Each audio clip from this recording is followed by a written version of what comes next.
huge flood watch through Saturday across much of the area. Again, some areas down in this area are going to see 2, maybe even 3 feet of rain before all is said and done.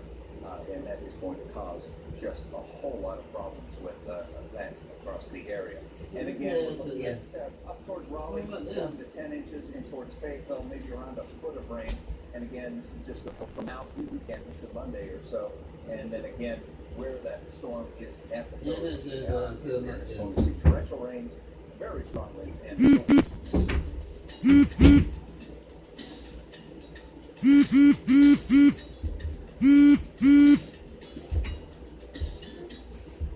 Spectrum News is making it easier for you to get crucial information by opening a live stream to the public for the duration of the storm. So to access the stream on your desktop, local.com.